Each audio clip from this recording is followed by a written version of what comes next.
Welcome to Gitamrit. Bhagavad Gita में जीवन के मूल प्रश्नों का उत्तर मिलता है। मैं कौन हूँ? आत्मा क्या है? आत्मा का स्वरूप कैसा है? गीतामृत में इन्हीं विषयों का वर्णन सरल शब्दों में। Gita is eternal science and researching Gita गेट अमृत। अहम ब्रह्मास्मि, मैं आत्मा हूँ। पिछले सेशन में चर्चा की थी अध्याय 12 श्लोक 9। आज की चर्चा का विषय है अध्याय 12 श्लोक 10, 11 एवं 12। अध्याय 12 भक्ति योग, द योग ऑफ डिवोशन। श्लोक 10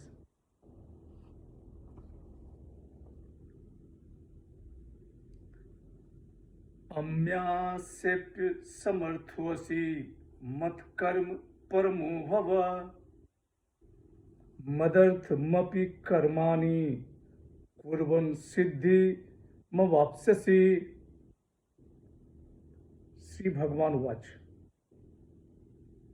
अगर तुम अभ्यास में भी असमर्थ हो तो मेरे लिए कर्म करने के परायण हो जाओ। मेरे लिए कर्मों को करता हुआ भी तुम सिद्धि को प्राप्त हो जाओगे। The blessed Lord said, if thou art unable to practice even this Abhyas Yoga, then be as one whose supreme aim is my service. Even performing actions for my sake, thou shalt attain perfection.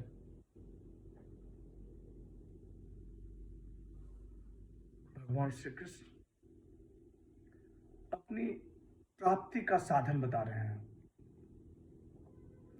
समर्पण योग, अभ्यास योग और अब भक्ति योग। भगवान श्री कृष्ण कह रहे हैं कि हे धनंजय, अगर तुम अभ्यास में भी असमर्थ हो तो मेरे लिए कर्म करने को परायण हो जाओ।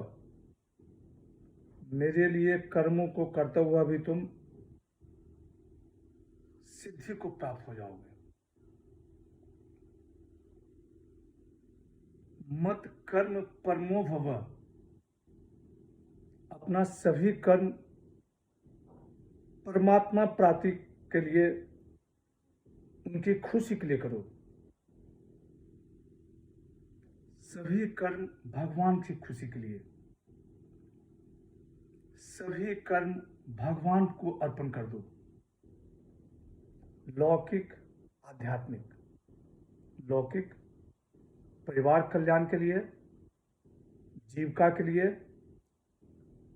और आध्यात्मिक प्रार्थना, पूजा, अर्चना, ध्यान, कीर्तन, भजन, शास्त्र अध्ययन आदि। भगवान की खुशी के लिए किए गए कर्म से अंतःकरण की शुद्धि होती है, चित्त स्थिर होता है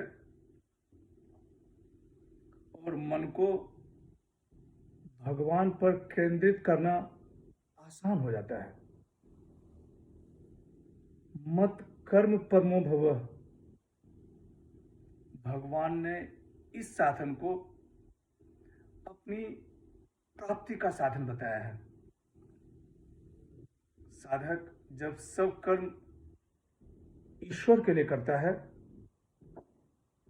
तब ईश्वर अपनी कृपा से अपनी प्राप्ति करा देते हैं। श्लोक 11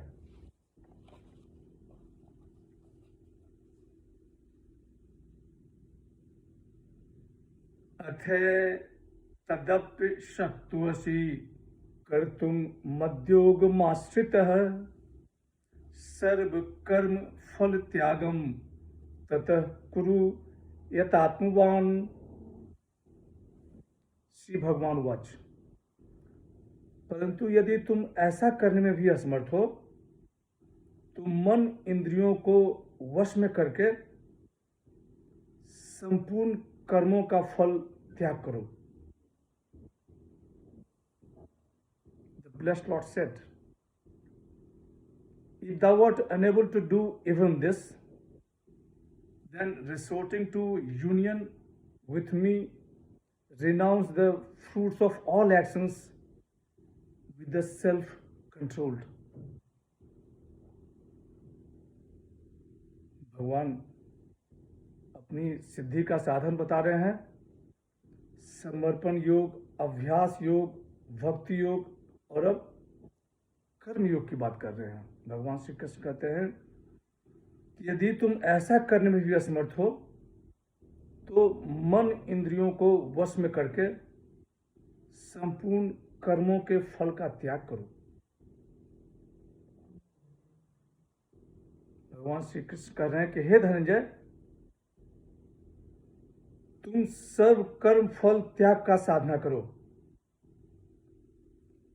practice the yoga of renunciation of the fruits of action.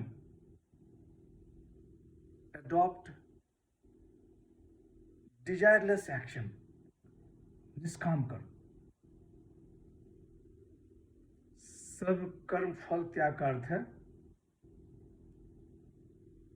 लाभ हानि का कोई चिंता नहीं। कर्म फल में आसक्ति, ममता, कामना, वासना आदि का त्याग। अध्याय 2 में कहा गया है, कर्मण्यवाधिकारस्ते मा फलेषु कदाचन। फल की इच्छा का त्याग मतलब संसार से संबंध विच्छेद। यथात्मवान आत्मा में स्थित होकर मन इंद्रियों का संयम करके भगवान श्री कृष्ण कह रहे हैं कि हे धनंजय, फल की आसक्ति का त्याग करके कर्म करता हुआ तुम मुझे ही प्राप्त होगे।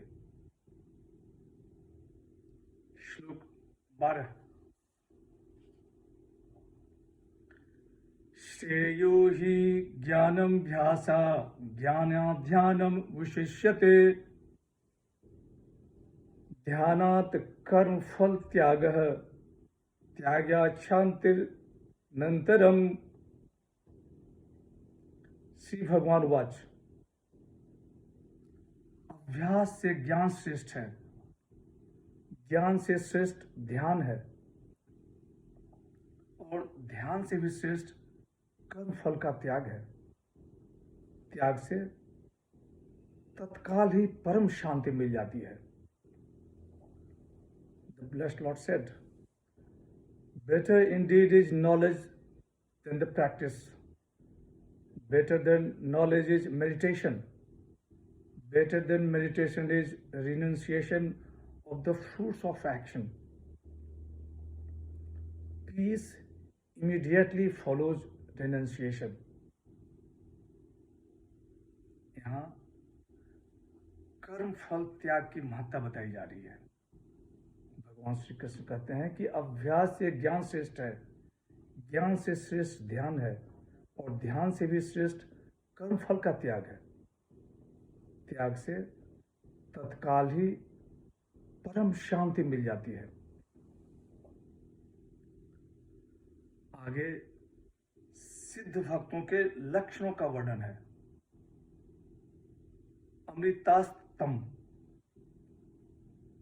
आगे अमृतास्तम की ही चर्चा होगी। आज की चर्चा यहीं समाप्त करते हैं।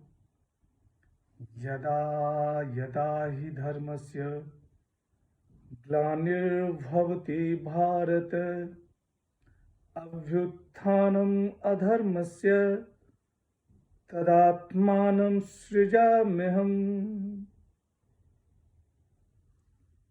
हरे कृष्ण।